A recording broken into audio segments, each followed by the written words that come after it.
Have you ever sat in a room full of people and still felt alone? Or looked around your home and realized it's been a few days since you've had a real conversation? If that sounds familiar, you're not alone.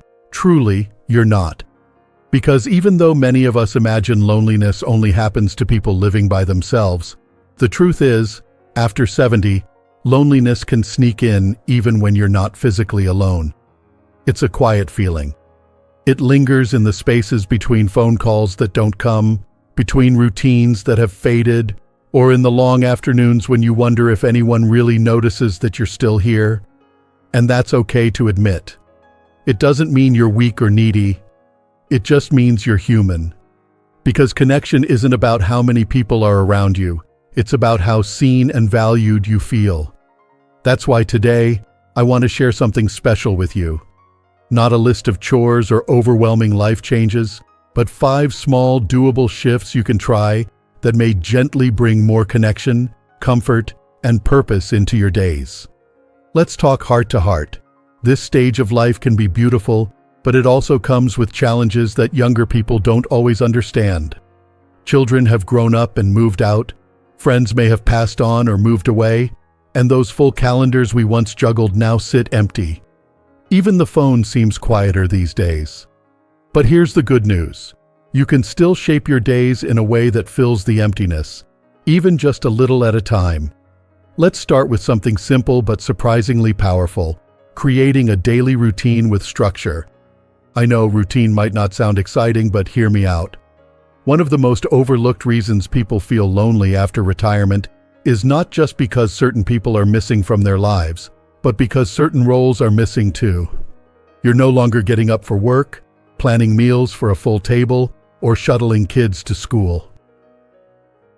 And when those responsibilities disappear, the shape of the day can flatten.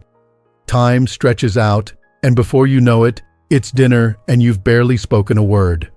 That's why even the smallest sense of structure, something you design for yourself, can bring an enormous sense of stability and purpose. I once knew a gentleman named George. He was 78 and said retirement felt like being cut loose into the middle of the ocean. Not because he missed work, but because the days didn't seem to have edges anymore. He didn't know when to get dressed, when to eat, or when to go outside. I felt like I was floating, he told me, and not in a good way. So George did something simple. He bought a small wall calendar and made a morning checklist. Nothing fancy. A walk after breakfast. Reading before lunch. A phone call every Wednesday. Slowly the fog began to lift. He wasn't trying to stay busy for the sake of being busy. He just gave his days a beginning, a middle, and an end. And that rhythm became a lifeline. You can do this too. Try starting with 1 or 2 anchors in your day.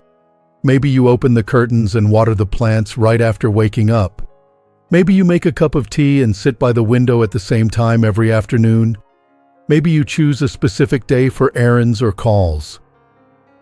It's not about perfection. It's about presence. When you begin to shape your day with intention, loneliness has fewer cracks to sneak through. You're not just existing anymore, you're participating. Now, once your day has a bit more structure, something else starts to happen. You may begin to notice the small social moments you've been overlooking. And that leads us to something that often surprises people. You don't need hours of deep conversation to feel connected. Even brief, regular contact, just a few sincere seconds, can make a huge difference. Think about it. A hello to the neighbor walking by. A few words with the grocery clerk who remembers your name. A quick phone call that lasts 5 minutes, not an hour. These moments might feel small, but they matter. Psychologists say even tiny interactions light up the part of our brain that processes belonging. It's as if these moments whisper to you, you're still here. You're still part of this world. I remember a lovely woman named Helen, 81, who used to go to the same farmer's market every Saturday, not just for the vegetables, but for the people. She didn't know their names, but she knew the man who asked how her tomatoes were doing. She knew the baker who always gave her the softest loaf. She knew the young boy who played fiddle on the corner. They don't know me well, she said, but they make me feel like I haven't disappeared. And that's the quiet magic of brief contact. It doesn't drain your energy. It doesn't ask for emotional effort you may not have. It simply reminds you that you're still here, still seen. So, if you've been feeling that dull ache of disconnection, try this. Look for one moment each day to say hello. Just one. Whether it's a wave to the mail carrier or a few words with someone in line, those tiny links begin to form a chain. Over time, they stitch you back into the fabric of daily life. You don't have to fix everything all at once. You don't need to be the life of the party or make new best friends overnight. But if you can give yourself a little structure and invite even one small social moment into your day, you've already started reshaping your world. And while we're talking about those small moments of connection, there's another powerful shift that can ease loneliness, often in the most unexpected way, not by receiving attention, but by giving it. You see, one of the quickest ways to feel less invisible is to make someone else feel seen. When you offer even a tiny bit of help or kindness to someone else, it gently reminds you that you still matter. That your presence, your time, your words, they still hold weight. I know the idea of helping others might sound exhausting, especially if you're feeling low on energy or if your days already feel long and quiet. But I'm not talking about grand gestures. I'm talking about the smallest acts of care that come from the heart and don't require much effort at all. Things like checking in on a neighbor, leaving a kind note in someone's mailbox, helping a friend get to a doctor's appointment, or even mailing a birthday card to someone who might not expect it. There's a man I remember well. His name was Edward. He was 83 and lived alone in a small, quiet neighborhood. He didn't drive anymore. Most days were slow, and visitors were rare. But once a week, Edward sat down at his kitchen table with a stack of postcards. He wrote simple messages, sometimes about the weather, sometimes a short memory from his childhood. Then he mailed those cards to a local senior center that delivered them to others who didn't have family. When I asked him why he did it, he smiled and said, "It reminds me I'm still part of someone's good day." That's what giving does. It brings you back into the world, not by making you the center of attention, but by connecting you to something outside yourself. It shifts your focus outward. It lights up that part of you that still wants to give, to be useful, to show love. And that sense of purpose? It's one of the strongest antidotes to loneliness we know of. Psychologists even have a name for it: prosocial behavior. But you don't need science to tell you what you can feel in your heart. When you give, no matter how small the gesture, it fills a space inside you. It gives your day meaning. And when you wake up with even one thing on your mind that you can do for someone else, that's already reason enough to get up, get dressed, and step into the world, even if just a little. Of course, giving to others is a beautiful thing, but sometimes what we need most is to receive something soft and simple in return. Not necessarily from people, but from being in places where people are. That brings me to something that can be quietly life-changing: spending time in gentle community spaces where there's no pressure to talk, no need to perform, just the opportunity to be among others. Because here's the truth. After 70, it can be easy to feel like the world is moving on without you. Like the places you once belonged to, workplaces, family homes, even social circles, have closed their doors. But community still exists. And often, it's closer than you think. Maybe it's the public library, where the staff starts to recognize your face. Maybe it's a walking group that meets every Thursday at the park.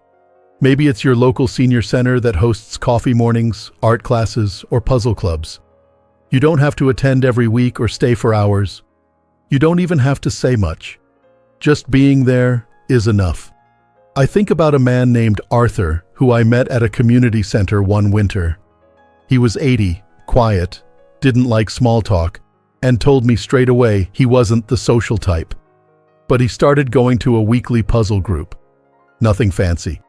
Just a big table with a puzzle and a few chairs. People would come and go. Some chatted, some didn't. Arthur mostly stayed quiet, working on a corner piece, sipping tea. And yet, after a few weeks, he said something I'll never forget. I leave there feeling like I've been with people, and that's enough. That's the beauty of low-pressure social spaces. They don't ask anything of you except that you show up. No need to impress, no need to speak unless you want to. And over time, something lovely happens. You begin to recognize faces. You exchange a nod, a smile, maybe a few words. Those tiny interactions start to build familiarity, and from familiarity grows comfort. From comfort, connection. You don't have to join a club or force yourself into loud group activities. You just have to find one door you're willing to walk through now and then, because being in the same room as others, even in silence, can slowly remind you, I'm still here. I still belong. The key is consistency, not intensity. Even going once a week creates a thread in your week, a moment to prepare for, to remember, to look forward to. And in a world that sometimes feels like it's rushing past, that small thread becomes something you can hold on to. A quiet routine that wraps around you, gently reminding you that you're not alone in this world. And that sense of place, that feeling of belonging to a room, a routine, a familiar face, is something we all need. Not just in our younger years, but especially in our later ones. Because while independence is important, we're still wired to connect, to be acknowledged, to be near others. Sometimes people hesitate to join groups or enter public spaces because they think they have nothing to contribute. But the truth is, your presence is enough. Your quiet participation is enough. Just being there is a gift, to yourself and to those around you. Now, as you let that idea settle in, I want you to take a breath and think about this. What's one place nearby where people gather, casually and without expectation? It could be as simple as a bench in the park at the same time each morning. It could be a local church event, a bingo night, or a hobby class you've always thought about trying. Whatever it is, let yourself be curious. Let yourself show up, not for the activity, but for the presence, for the possibility of connection. You don't need a crowd. You just need a few gentle moments where you remember you're still part of something. You're still seen. And while we've talked about people, about conversations, community, and small gestures, there's one more kind of connection that often gets overlooked. It's quieter, simpler, but for many it becomes one of the most comforting parts of the day. I'm talking about caring for something living, something that depends on you, even in the smallest way. Now, I know not everyone is in a place to adopt a pet. That's perfectly okay. But caring doesn't always mean feeding a dog or taking a cat to the vet. It can be as simple as watering a plant on your windowsill or refilling a bird feeder each morning. Because when you nurture something, no matter how small, it reminds you that your attention still matters, that you still have the ability to give life, to protect it, and to watch it grow. I once met a woman named Margaret. She was 82, living alone in a quiet one-bedroom apartment. Her children had moved away, her husband had passed, and the silence in her home was something she'd grown used to, but not something she enjoyed. She didn't want the responsibility of a pet anymore, but she had 2 little potted herbs by her window, rosemary and basil. She had named them.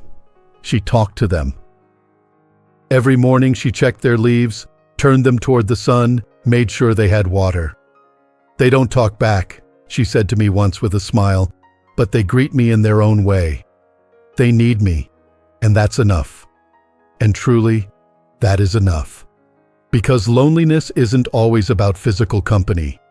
Often it's about emotional absence, the feeling that nothing around you really needs you. But caring for a living thing, whether plant or animal, gently reopens that door to connection.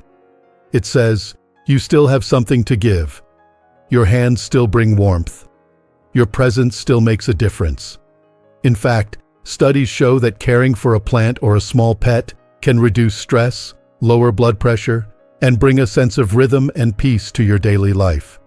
When your day includes even one moment of giving care, pouring water, checking on a leaf, greeting a bird, it adds a purpose to your actions. And that purpose can anchor you in ways you didn't realize you were missing. If you're able and interested, and it fits your lifestyle, adopting a small pet can bring even greater joy. Many shelters offer older cats and dogs who are already calm, house-trained, and simply looking for companionship, just like you. There's something deeply healing about having a creature who waits for you at the door, who listens without judgment, who brings you back into a routine, feeding time, walks, gentle play. But even if a pet isn't right for you, don't underestimate the power of smaller connections with nature. A hummingbird outside the window, a flower you planted in spring. Even the process of tending to a tiny bonsai tree or watching tomatoes ripen on your porch. These moments remind you that life still flows through you, still responds to you, still surrounds you if you open your heart to it. And when you wake up in the morning and know there's something waiting for your attention, not out of obligation but out of care, it gives your day a shape. It gives your heart a reason to soften and your spirit a place to land. All these things we've talked about, daily rhythm, social contact, giving, gathering, caring, none of them require dramatic life changes. They're small, gentle. They don't try to erase loneliness, but they do something better. They slowly make less space for it to take hold. And that's important because loneliness after 70 can feel heavy, but it's not permanent. It may show up in your days like a shadow, but it doesn't get to stay unless you let it. And what truly matters isn't whether it knocks at your door, but how you choose to meet it. With a little light, with a little kindness, with one action, one decision, one moment of presence at a time. Maybe you start by setting your alarm for the same time each morning. Maybe you wave to your neighbor instead of looking away. Maybe you sit beside someone at the community center, even if you don't talk. Maybe you water your herbs and talk to them the way Margaret did.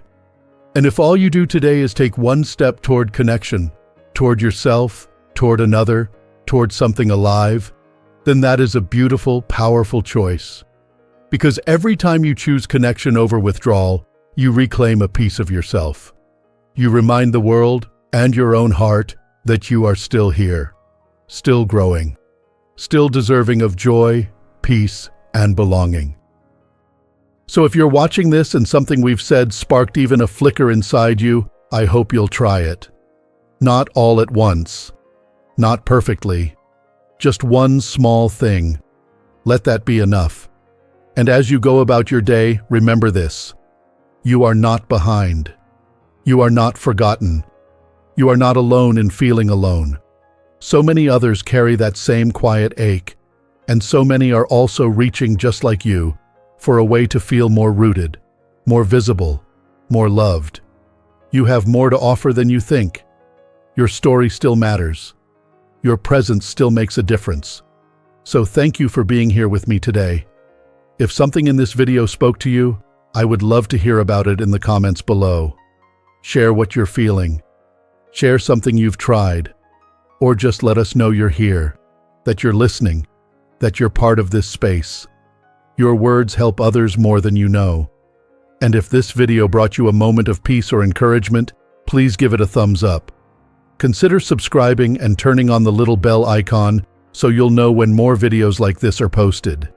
Your support helps us keep making content that speaks to the heart and hopefully brings more comfort into your days. No matter your age, your pace, or your story, there is still joy to be found. Still love to give. Still moments of connection waiting quietly, patiently, to be welcomed in. So here's to living fully, gently, and connected at any age. You're not alone. You're still very much here. And you're still deeply needed in this world. Thank you for watching.